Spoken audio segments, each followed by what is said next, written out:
This is a Film Stories original podcast. We made this!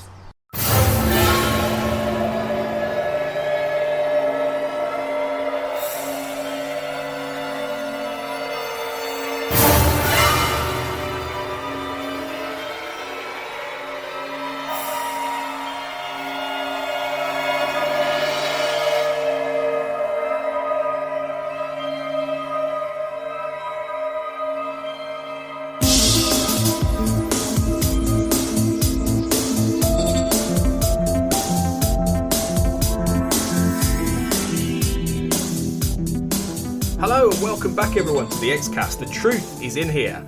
This is our special Fight the Future Minute podcast. I'm Tony Black and you're listening to our coverage of minute 114, the final minute before the credits of the X-Files Fight the Future. This minute begins at 1 hour 53 minutes as the smoking man looks at the telegram and ends on 1 minute 53 and 59 minutes with the credit sequence in full swing.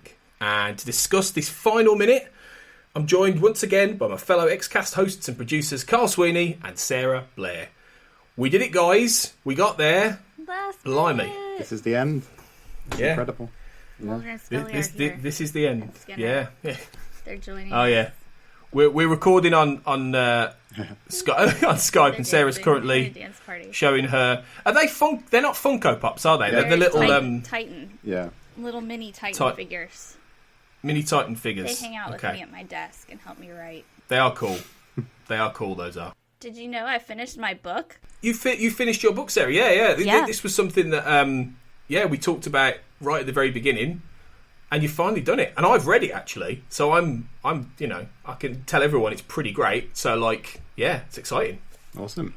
I didn't think I was going to be able to do it, but I did. So there you go. Yeah. Congratulations, Sarah. Yeah, really good. Soon-ish. And we'll find a way. We'll find a way to talk about that on the X-Cast at some point, and definitely we'll figure it out. Good. Yeah, so and you've had your book come out too, Tony. Oh yeah. My book, which does have myth building in modern media, which is non-fiction, and it does have quite a bit of X-Files talk in that actually, and probably a few references to the movie. So that's one we should probably talk about on the X-Cast as well at some point. Mm-hmm. Yeah. We'll get there. Yeah. But yeah, until we do, let's wrap up Fight the Future then. So obviously, one of the things I kept wondering about, this starts with the telegram, and which about the X-Files being reopened, and I can't remember the last time I saw a telegram in a film. Telegrams feel very old worldy now. They're still a thing though. Did you know that? Are they? Yeah, you can still send a telegram. $28.88 per word. And you can send it from online, and they'll deliver it in person. $28. Yeah. Why would you do? Why would anyone do that now? That's mad. Apparently, if you need to let someone know in person, and you want to be classy about it, that you can't make their wedding, or if there's a funeral notice or a death notice that you want to let somebody know in person. Instead of over email, but you need to let them know in a hurry. Or I wanted to telegram you that we have finished the X-Cast Fight the Future Minute. I could throw away $28. Sarah, you should telegram every X-Files cast member that we finished the X-Files Fight the Future Minute. Yeah. If I had their addresses and about $200 or whatever. Yeah. I can't math, but it would be. I think if you had their addresses, you'd be in jail right now, to be honest. I don't think you're legally allowed that close to Mitch Pileggi, are you? You couldn't, probably couldn't go. There's got to be some sort of restraining order in place there, just generally. I always quite like the idea of a singing telegram. Do they still have singing telegrams? That was not on the list, but I'm sure, Well, the point of the telegram is to be on the paper, so I don't know. A singing telegram is just somebody who comes over and sings to you, yeah? Yeah. What a job!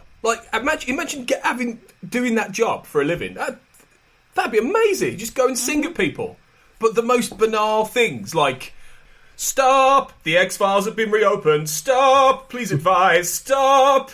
It'd be amazing. Unless, I don't know if people use singing telegrams for, like, bad news. That would be kind of Grandma. Hey guys, Stop. sorry to let you know. Stop. Grandma. Your entire family have been killed in a fire. Stop. Fire tornadoes are a thing now.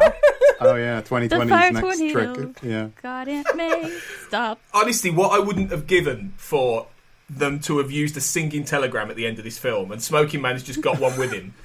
So instead of giving him a piece of paper. Following him. I brought a telegram. Yeah. The X-Files. Giants. Tony, Yeah, just said, yeah. you were saying something, Tony, about how you wouldn't do this today and stuff. But I was thinking that watching the film earlier, because I watched a few of the earlier minutes just to kind of refresh myself this morning. Oh, yeah. And like that scene, we talked about the very end of the scene with Mulder and Scully, that last scene. But like when that opens up and Mulder's reading a newspaper, like you still get newspapers obviously, but I think that scene today he'd be on his phone, wouldn't he? Or he'd be, Yeah. It's all, yeah, these are oldie worldy kind of. It's nice though, isn't it? Because it sort of grounds the show in a sense of time, almost in a time and place. I know they had cell phones and it was famous for cell phones, but they were literally just for, Scully calling Mulder and him rudely cutting her off. That was all they were for. They weren't for texting or looking stuff up. But I think you get some texting in season 8, don't you? Doesn't Mulder text in one of those episodes where he's like hanging out down in the office? Yeah. Oh yeah, he does. Yeah. Is that alone? Maybe it might be alone or. I can't remember. I don't think is it alone. I just watched that. I think it's earlier than alone for the first time. Is it Empedocles maybe or one of those? I was or 3 words? Vienna. Maybe 3 words. Yeah. Cortlan would It's know. one of them. We've gone through. Season 8 expert. Cortlan would know. Yeah, it's true. It's so weird these days. 'Cause I know some younger people who think that like email is just a ridiculously archaic technology. Because kids these days are all into like their notifications or whatever. Trying to get teenagers, having working with teenagers, trying to get them to use their email. You're right. Yeah, it's hard work. Yeah, it really is. It's true. So like what they would think of telegrams and stuff, I don't know. I was talking about this elsewhere very recently, actually. I'll do a quick plug for my podcast, The Movie Palace, because do it. I've just recorded an episode about a book called Letters from Hollywood, which is it's a really nice book about all these, film stars, where they've had their letters found in their archives and stuff, and it's a compilation of stuff. But I found out some stuff in there about, there was a process during the Second World War called V-mail, which was... V-mail? V-mail, yeah. It was to reduce the kind of... sort of the size of the mail going back and forth to soldiers during the war. So, like, they would write their letter, that would then be transferred onto microfilm, and then taken back to the States. So, yeah, I never heard about that, No way. That's cool. Well, I mean, obviously, as Strughold drops the telegram on the ground, presumably for one of his flunkies to pick up, unless he's got a shit tip of rubbish all around him, because he just drops his, kebabs and Big Mac wrappers and all this, whatever he eats, just leaves it people. He walks off and then Smoky Man just sort of uncertainly sort of follows him. He's just a little puff on his cigarette and he walks off. And then we pull up on all the domes, as you said, Carl, previously. We see all the domes in the distance, exactly the same as Texas. So it's the way of saying the project carries on, it's global. So even though Mulder and Scully might have, forced them to shut it all down to cover it all up in that part of the US anyway, it's not the end. Obviously, the conspiracy continues. I've just read something. I have to let you know the ending in the book is a little bit different than the movie. But hold on, we'll come to this. All right, Okay. before you read, you've got the you're talking to the hand again, aren't you? There's no pounding though. What? No. Well, it's rubbish. Right. Let down. Before you get to this, my question to you guys would be: is this a good final shot? Like, does it work as a? Because obviously then it fades out to black on this. Yes. And we talked about it a couple of minutes ago, but that Mulder and Scully obviously aren't in the final shot. But aside from that, does it work? Is it a good way to bring the curtain down on the movie? I mean, I almost cried watching it again, so yes. I'm going to go with yes. I had Happiness? immense feelings. Just big feelings, because, I mean, I remember watching it in the theater and just being like, wow. And then it was over, and you just I just had to sit there for a minute and just absorb it all. Like, you can't move after it's over. You're just like, wow, I've just watched this enormous thing. And then the credits come on and that song. And it's just like, wow. And you just have to sit there and just like be like, oh, and just like soak it all in and fangirl or fanboy like all over it and just like, you know, hang out for a second. You can't move when it's over. And then, you know, thinking about like, not to get mushy, but all of like the X-Cast stuff with the Fight the Future Minute that we've been doing. And I was watching, I'm like, wow, we did it. This is, you know, big stuff. Yeah. I like the ending. Rob Bowman talked on the commentary about, he said the movie finishes on a quiet note. Like, it's not some grand statement as such. It's like, things continue. The X-Files is back. The conspiracy continues, you know. And I think that's true. I can tell you that the only thing real about that shot is the corn. The domes are fake. The dunes are fake. The sky apparently is fake. And some of the corn even is fake. The corn, there's real corn, but some of it's replicated to make that area look bigger than it actually is, you know. Right. So we end on a bit of technical wizardry, and I think it works well. Yeah, I like it. What about you, Tony?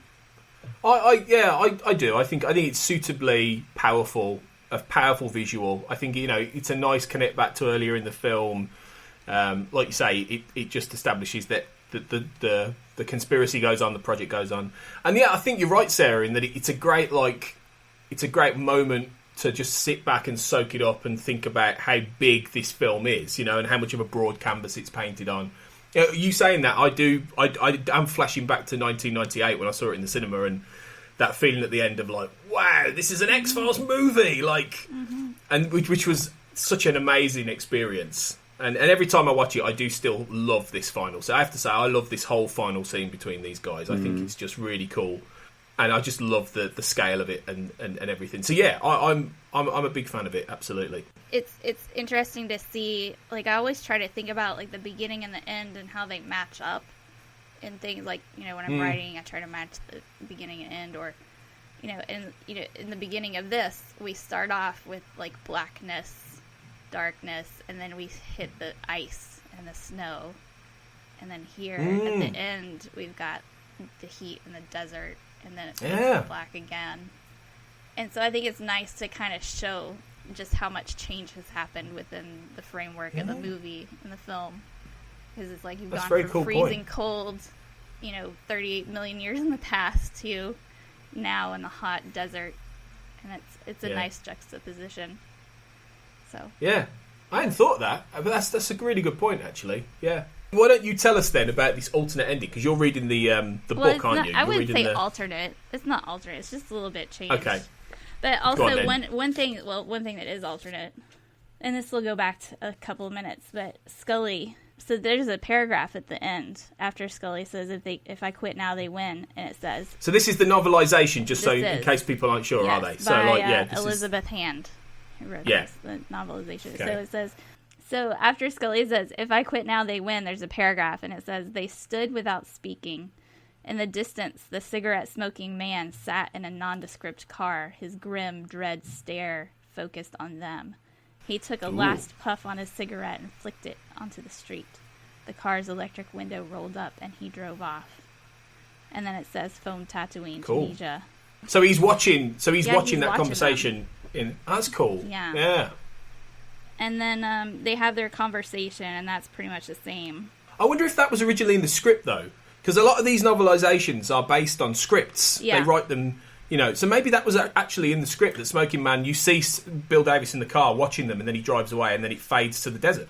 I believe it was shot that way. I think it was shot two ways. I think you probably talked about it earlier, but you had Mulder and the CSM meeting, and they felt like a test audience felt like, well, they've never interacted so far in this film, so why are we doing that? Then I believe they also shot the scene we see with Mulder and Scully with the Smoking Man observing them, like Sarah said, and they decided that it was stronger as a scene just having it with the two protagonists, you know.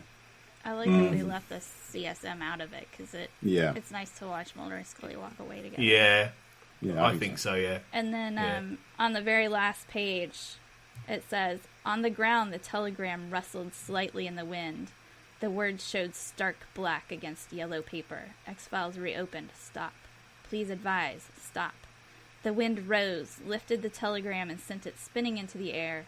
The telegram fluttered and swooped, rising higher and higher, until finally it disappeared into the sky.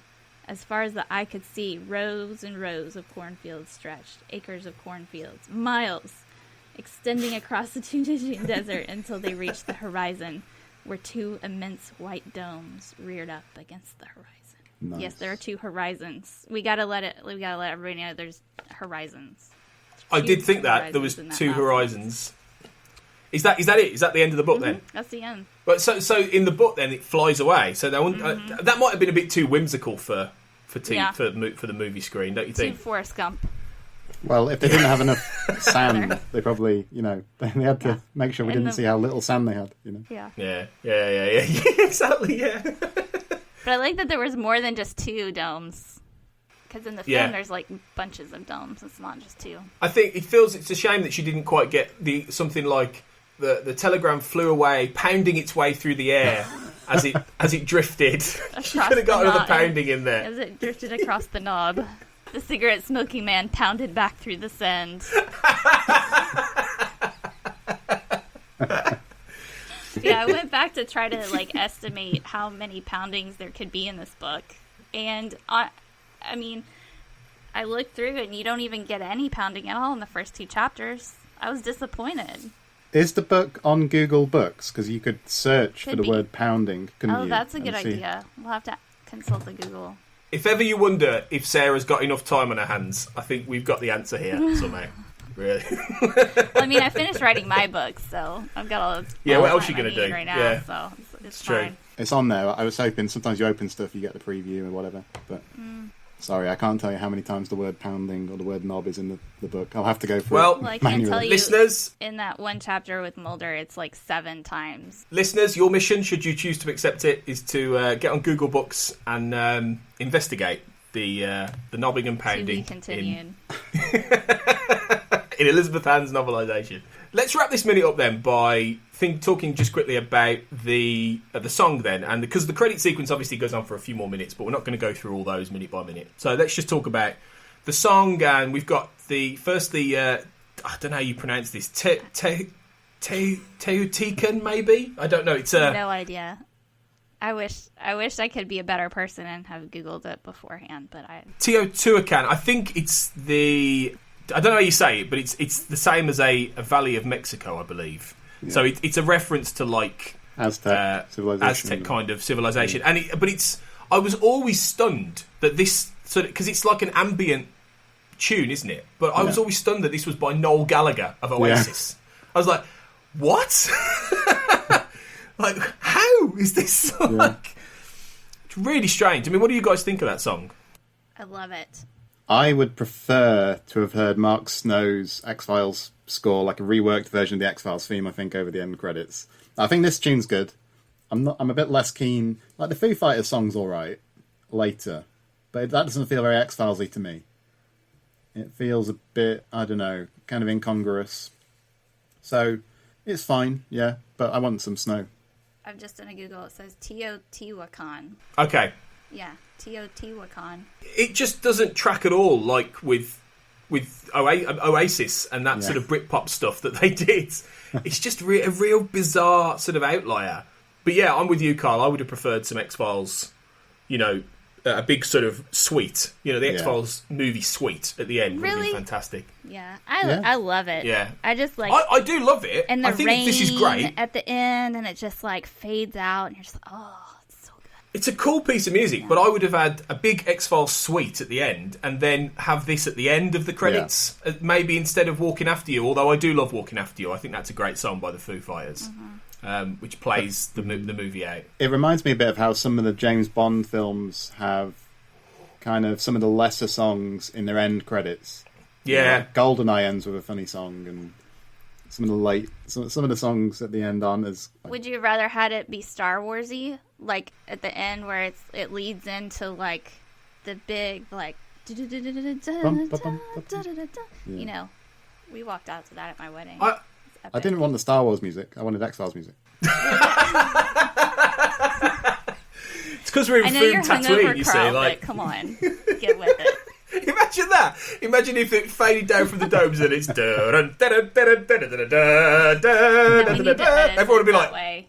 Let's get on that. Who can edit That would be hilarious. Just that'd be brilliant. Star Wars ending. I think the X-Files. that would be fun.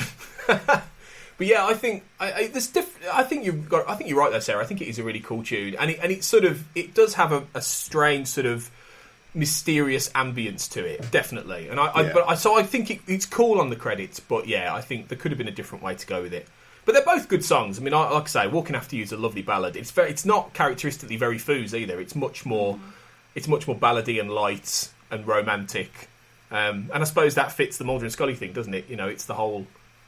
Maybe they're appealing to the shippers a little bit with that song. Somebody on Twitter did the lyrics to the Sting song.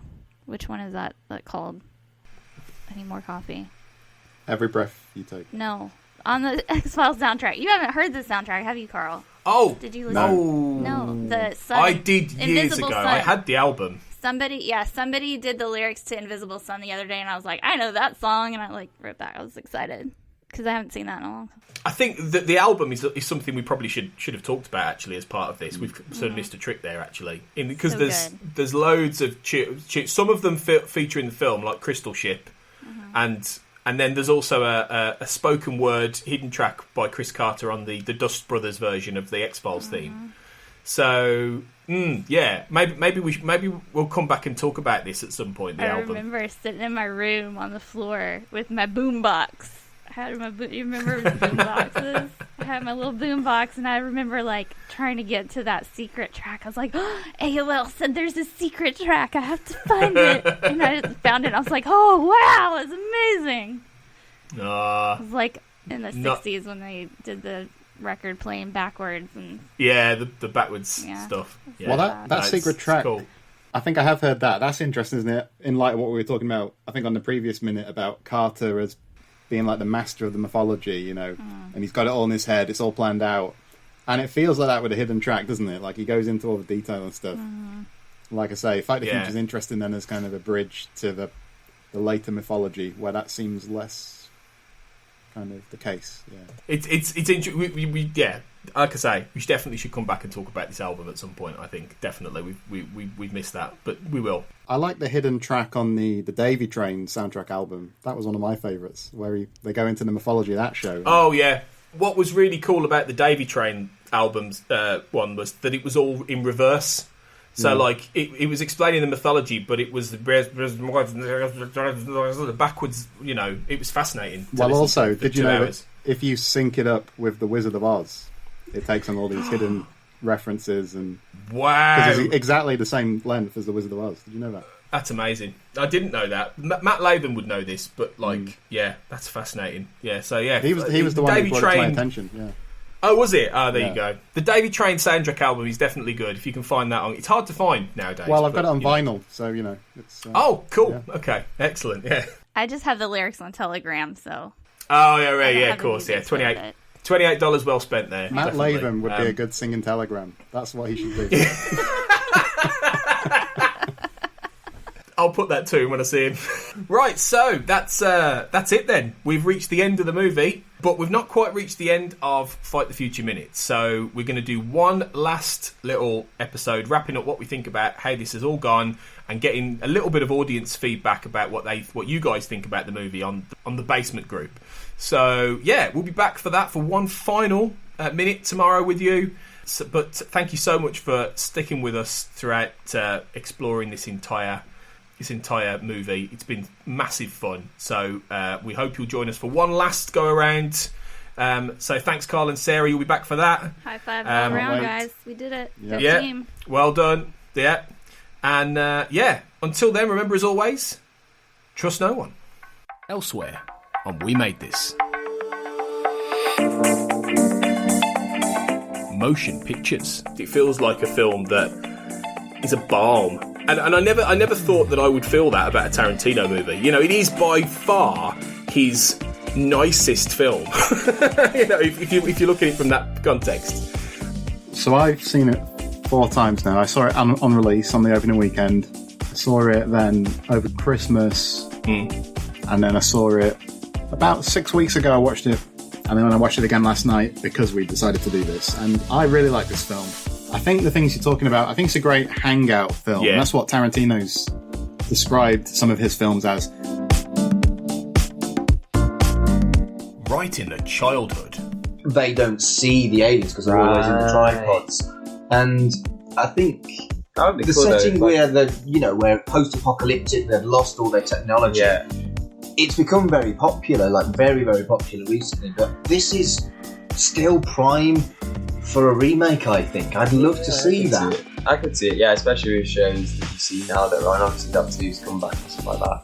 All those dystopian ones like Westworld and all that jazz. Seeing like it could be if it's the right person. Like I get like the BBC could do it, to be fair. It's fundamentally British. I wouldn't want an American remake. No HBO. Well, unless it's HBO.